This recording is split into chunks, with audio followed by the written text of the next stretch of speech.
Monsieur le Président, chers collègues, ce que nous examinons aujourd'hui n'est pas simplement un texte technique. C'est notre règle du jeu, ici, à l'Assemblée nationale. C'est le document sur lequel nous allons nous appuyer pour travailler, pour encadrer notre manière de débattre, de voter, de contrôler et de faire vivre la démocratie.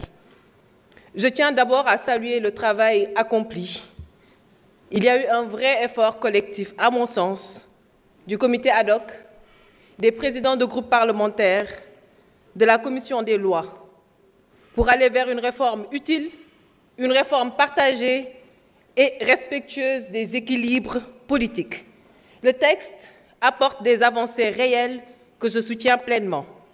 La création d'un comité permanent d'évaluation des politiques publiques, par exemple, est un pas décisif. On donne enfin un cadre clair à une commission constitutionnelle que nous n'avions jamais réellement eue auparavant. Et c'est à saluer. Je salue aussi la réforme des commissions d'enquête avec des pouvoirs élargis et mieux encadrés, le renforcement de la procédure sur l'immunité parlementaire, la création de la chaîne parlementaire et le rôle renforcé de la conférence des présidents. Et je veux souligner un point qui me tient particulièrement à cœur, c'est le rôle ou la reconnaissance, en tout cas du rôle des députés non inscrits. Ce texte consacre enfin leur place dans les instances de décision, notamment à la conférence des présidents, et leur donne des moyens concrets de participer pleinement à la vie parlementaire. Je pense que c'est une avancée démocratique majeure parce qu'elle respecte le pluralisme et la voix de tous les électeurs, même ceux qui ne se reconnaissent pas dans les grands blocs partisans. Cela dit, nous devons rester quand même très vigilants parce qu'il y a encore quelques zones d'ombre. Je pense à la question des démissions de députés.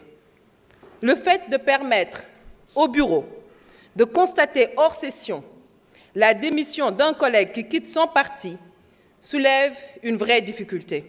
Le député est élu par le peuple et ce lien ne peut être rompu sur décision administrative ou partisane. Nous devons alors éviter toute lecture qui pourrait faire glisser notre régime vers un mandat impératif, ce que notre Constitution rejette formellement.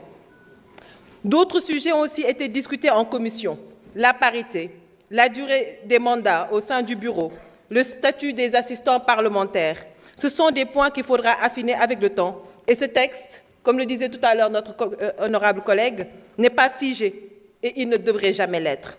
Pour ma part, je voterai cette proposition de loi organique par cohérence, par engagement et par responsabilité. Mais je continuerai à défendre les ajustements nécessaires parce qu'un bon règlement intérieur, Monsieur le Président, ce n'est pas seulement un texte bien écrit.